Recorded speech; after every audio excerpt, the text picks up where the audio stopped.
بسم اللہ الرحمن الرحیم۔ السلام علیکم دوستو، آج کی ویڈیو کا ٹاپک ہے خانہ کعبہ، جس کی طرف ہم 5 مرتبہ دن میں کھڑے ہو کر نماز ادا کرتے ہیں اور جو ہمارا قبلہ ہے۔ کیا قیامت سے پہلے اس کو بھی شہید کر دیا جائے گا؟ اور اگر شہید کر دیا جائے گا تو اس کو شہید کون کرے گا؟ پوری بات جاننے سے پہلے گزارش ہے کہ ویڈیو میں آخر تک بنے رہیں، اور امید کرتا ہوں کہ اس ویڈیو سے آپ کو بہت کچھ حاصل ہوگا۔ چلیے شروع کرتے ہیں۔ پیارے دوستو، خانہ کعبہ مسلمانوں کے دلوں کی دھڑکن، ساری زندگی جو شخص روزانہ 5 مرتبہ کعبہ شریف کی طرف رخ کر کے نماز پڑھتا ہو، اس کا جی کیوں نہیں چاہے گا کہ جس رخ پر میں نماز پڑھتا ہوں اس پر کعبے کا دیدار بھی نصیب ہو جائے۔ آپ ذرا تصور کیجئے کہ کعبہ شریف جو اللہ کا گھر ہے اور جس کی حفاظت کی ذمہ داری بھی خود اللہ تبارک و تعالیٰ نے لے لی ہے، اور جس جگہ سے ساری دنیا کے مسلمان بہت محبت کرتے ہیں، اگر کوئی شخص اسے گرا دے تو کیا کیفیت ہوگی؟ کیسا لگے گا؟ کتنا شوق لگے گا؟ کیسا منظر ہوگا؟ جی ہاں، ایسا بھی وقت اس دنیا میں آنا ہے، کیونکہ اس کے بارے میں رسول اللہ صلی اللہ علیہ وسلم نے فرمایا کہ قیامت کی سب سے بڑی نشانی یہ ہے کہ ایک آدمی مکہ میں داخل ہوگا جو کہ خانہ کعبہ کو گرا دے گا اور اس کے ٹکڑے کر کے سمندر میں پھینک دے گا۔ پھر آپ نے اس آدمی کی نشانی بتائی۔ دوستو، ایک واقعے کی تفصیل سے پہلے میں آپ کو بتانا چاہتا ہوں کہ جب یمن کے بادشاہ ابراہم نے خانہ کعبہ کو گرانے کی کوشش کی تھی تو اس کا کیا حشر ہوا تھا۔ حضور اکرم صلی اللہ علیہ وسلم کی پیدائش سے صرف 25 دن پہلے یمن کا بادشاہ ابرہہ ہاتھیوں کی فوج لے کر کعبہ شریف کو اٹھانے کے لیے مکہ پر حملہ آور ہوا تھا۔ اس کا سبب یہ تھا کہ ابرہہ نے یمن کے دارالسلطنت سنوا میں ایک بہت ہی شاندار اور عالیشان گرجا بنوایا تھا، اور یہ کوشش کرنے لگا کہ عرب کے لوگ جو بجائے خانہ کعبہ کے یمن آ کر اس گرجا گھر کا حج کیا کریں۔ جب مکہ والوں کو یہ معلوم ہوا تو قبیلۂ کنانہ کا ایک شخص جیسے غضب میں جل بھن کر یمن گیا اور وہاں کے گرجا گھر میں بہانہ بنا کر گھس گیا اور اس کو نجاست گندگی سے لتھ پتھ کرایا۔ جب ابرہہ نے یہ واقعہ سنا تو وہ طیش یعنی کہ غصے میں آپے سے باہر ہو گیا اور خانہ کعبہ کو اٹھانے کے لیے ہاتھیوں کی فوج لے کر مکہ پر حملہ کر دیا، اور اس کی فوج کے اگلے دستے نے مکہ والوں کے تمام اونٹوں اور دوسرے مویشیوں کو چھین لیا، جس میں 200 یا 400 اونٹ عبد المطلب کے بھی تھے۔ حضرت عبد المطلب کو اس واقعے سے بڑا رنج پہنچا۔ کہتے ہیں ابرہہ سے آپ اس معاملے میں گفتگو کرنے کے لیے اس کے لشکر میں تشریف لے گئے۔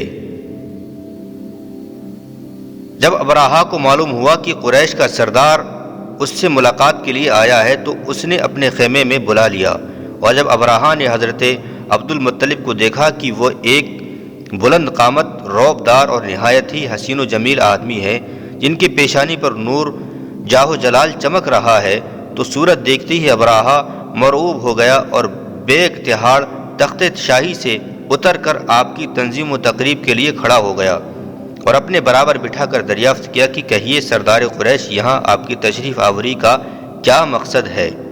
حضرت عبد المطلب نے جواب دیا کہ ہمارے اونٹ اور بکریاں وغیرہ جو آپ کے لشکر کے سپاہی ہوک لائے ہیں، آپ ان سبھی مویشیوں کو ہمارے سپرد کر دیجیے۔ یہ سن کر ابرہہ نے کہا کہ اے سردار قریش، میں تو یہ سمجھتا تھا کہ آپ بہت ہی حوصلہ مند، شاندار آدمی ہیں، مگر آپ نے مجھ سے اپنے اونٹوں کے سوال کر کے میری نظروں میں اپنا وقار کم کر دیا ہے۔ اونٹ اور بکریوں کی حقیقت ہی کیا ہے؟ میں تو آپ کے کعبہ کو توڑ پھوڑ کر برباد کرنے کے لیے آیا ہوں۔ آپ نے اس کے بارے میں کوئی گفتگو نہیں کی۔ حضرت عبد المطلب نے کہا کہ مجھے تو اپنے اونٹوں سے مطلب ہے، کعبہ میرا گھر نہیں ہے بلکہ وہ خدا کا گھر ہے، وہ خدا خود اپنے گھر کو بچا لے گا، مجھے کعبے کی ذرا بھی فکر نہیں ہے۔ یہ سن کر ابرہہ نے فرعونی لہجے میں کہنے لگا کہ سردار مکہ سن لیجئے، میں کعبہ کو اٹھا کر اس کی اینٹ سے اینٹ بجا دوں گا اور روئے زمین سے اس کا نام و نشان مٹا دوں گا، کیونکہ مکہ والوں نے میرے گرجا گھر کی بڑی بے حرمتی کی ہے، اس لیے میں اس کا انتقام لینے کے لیے کعبہ کو مسمار یعنی کہ تباہ کر دینا ضروری سمجھتا ہوں۔ حضرت عبد المطلب نے فرمایا، پھر آپ جانے اور خدا جانے، میں آپ سے سفارش کرنے والا کون؟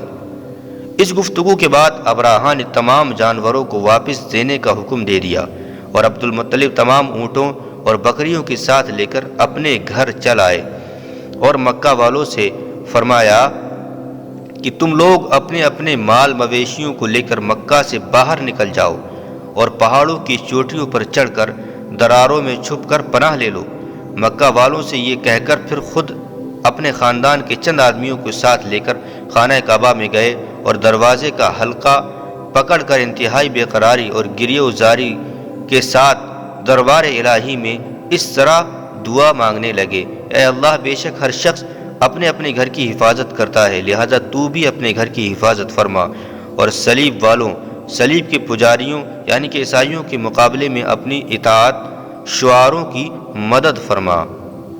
حضرت عبد المطلب نے یہ دعا مانگی اور اپنے خاندان والوں کو ساتھ لے کر پہاڑ کی چوٹی پر چڑھ گئے اور خدا کی قدرت کا جلوہ دیکھنے لگے۔ ابراہہ جب صبح کو کعبہ ڈھانے کے لیے اپنے لشکر کے زرار اور ہاتھیوں کی قطار کے ساتھ یعنی کہ بہت بڑے لشکر کے ساتھ آگے بڑھا اور مقام مخمس میں پہنچا تو خود اس کا ہاتھی جس کا نام محمود تھا ایک قدم بیٹھ گیا۔ بہت مارا، بار بار للکارا، مگر ہاتھی نہیں اٹھا۔ اتنے میں قہر الہی ابابیلوں کی شکل میں نمودار ہوا اور ننھے ننھے پرندے جھنڈ کے جھنڈ جن کی چونچ اور پنجوں میں تین تین کنکریاں تھیں سمندر کی جانب سے حرم کعبہ کی طرف آنے لگے، اور ابابیل کے ان لشکروں نے ابراہہ کی فوجوں پر زوروں شوروں سے سنگواری شروع کر دی۔ آنن فانن میں ابراہہ کے لشکر اور اس کے ہاتھیوں کے پرخچے اڑ گئے۔ ابابیل کی سنگواری خداوند قہار و جبار کے قہر غضب کی ایسی مار تھی کہ جب کوئی کنکری کسی ہاتھی کے سر پر پڑتی تو وہ اس آدمی کے بدن کو چھیدتی ہوئی ہاتھی کے بدن کے پار ہو جاتی۔ ابراہہ کی فوج کا ایک آدمی بھی زندہ نہیں بچا، اور سب کے سب ابراہہ اور اس کے ساتھیوں سمیت اس طرح ہلاک برباد ہو گئے کہ ان کے جسموں کی بوٹی ٹکڑے ٹکڑے ہو کر زمین پر بکھر گئیں۔ چنانچہ قرآن مجید کی سورہ فیل میں خداوند قدوس نے اس واقعے کا ذکر کرتے ہوئے ارشاد فرمایا، یعنی اے محبوب، کیا آپ نے نہیں دیکھا کہ آپ کے رب نے ان ہاتھی والوں کا کیا حال کر ڈالا؟ کیا ان کے دعووں کو تباہی میں نہ ڈالا اور ان پر پرندوں کی ٹکڑی بھیجی تاکہ انہیں کنکر کے پتھروں سے ماریں تو انہیں چبائے ہوئے بھوس جیسا بنا ڈالا۔ جب ابراہہ اور اس کے لشکر کا یہ انجام ہوا تو عبد المطلب پہاڑ سے نیچے اترے اور خدا کا شکر ادا کیا۔ ان کے اس کرامت کی دور دور تک چرچا ہو گئی اور تمام اہل عرب ان کو ایک خدا رسیدہ بزرگ کی حیثیت سے قابل احترام سمجھنے لگے۔ تو دوستو، اب آپ کو اس واقعے کے بارے میں بتاتے ہیں جو قیامت کے نزدیک پیش آئے گا اور جس کے بارے میں حضرت محمد مصطفیٰ صلی اللہ علیہ وسلم نے فرمایا تھا۔ اللہ پاک کا آپ صلی اللہ علیہ وسلم پر خاص کرم یہ ہے کہ آپ صلی اللہ علیہ وسلم کو اللہ پاک نے تمام علوم عطا فرمائے جن کا تصور ہمارا انسانی ذہن کبھی نہیں کر سکتا۔ جو بات ہمارے نبی نے فرما دی وہ پوری ہو کر رہے گی۔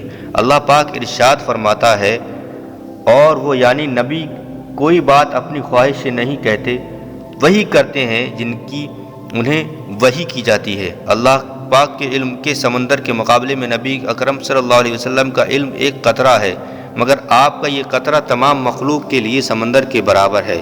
یہ بات سچ ہے کہ ہم آپ صلی اللہ علیہ وسلم کے علم کے بارے میں اندازہ نہیں لگا سکتے۔ اللہ کی ذات تو بہت ہی وسیع ہے، ہم اس کا اندازہ کس طرح لگائیں گے؟ آپ صلی اللہ علیہ وسلم نے اپنے سے پہلے گزرے ہوئے انبیاء کرام اور ان کی امتوں کے ساتھ ساتھ آنے والے وقتوں کے بارے میں بھی اپنی امت کو آگاہ کر دیا۔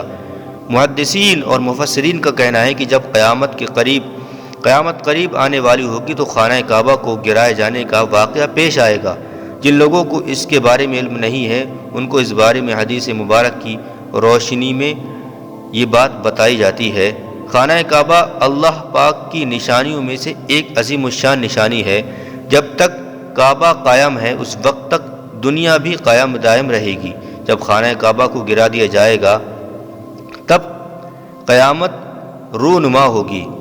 جب قیامت قریب آئے گی تو ایک بدبخت حبشی خانہ کعبہ کو شہید کر دے گا، گرا دے گا، پھر قیامت آئے گی۔ محمد مصطفیٰ صلی اللہ علیہ وسلم نے فرمایا، حبشہ کو چھوڑ رہے تب تک یمن چھوڑے رہیں، کیونکہ کعبے کا خزانہ نہ نکلے گا مگر حبشہ کا ایک چھوٹی پنڈلیوں والا کعبے کو گرانے والا ایک غیر مسلم حبشی ہوگا۔ حبشہ کے بارے میں ایک روایت ہے کہ ایتھوپیا اس میں جو افریقن ایریا ہے اس کو حبشہ کہا جاتا ہے۔ حبشہ سے ایک حبشی کعبہ معظمہ کو گرانے کے ارادے سے اور اس کے نیچے سے خزانہ نکالنے کی نیت سے پوری رات چلے گا، یہاں تک کہ وہ کعبے تک پہنچ جائے گا۔ یہ بات مشہور ہے کہ کعبے کے نیچے بہت سارے بادشاہوں کا خزانہ دبا ہوا ہے۔ وہ شخص اسی لالچ میں اسی خزانے کو حاصل کرنے کے لیے خانہ کعبہ کو ڈھا دے گا۔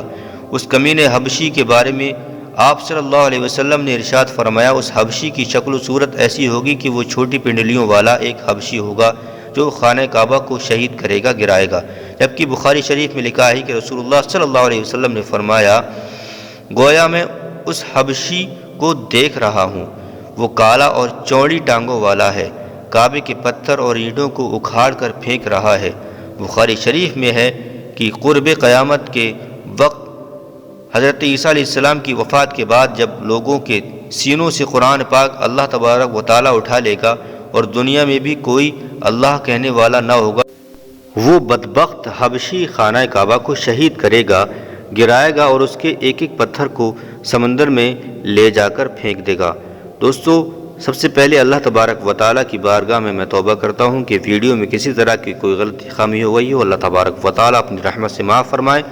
اور آپ سے گزارش ہے کہ ویڈیو پسند آئے تو لائک و شیئر کریں اور چینل کو سبسکرائب بھی کر دیں تاکہ ایسی ہی ویڈیوز ہم آپ کی خدمت میں پیش کرتے رہیں۔ السلام علیکم، اللہ حافظ۔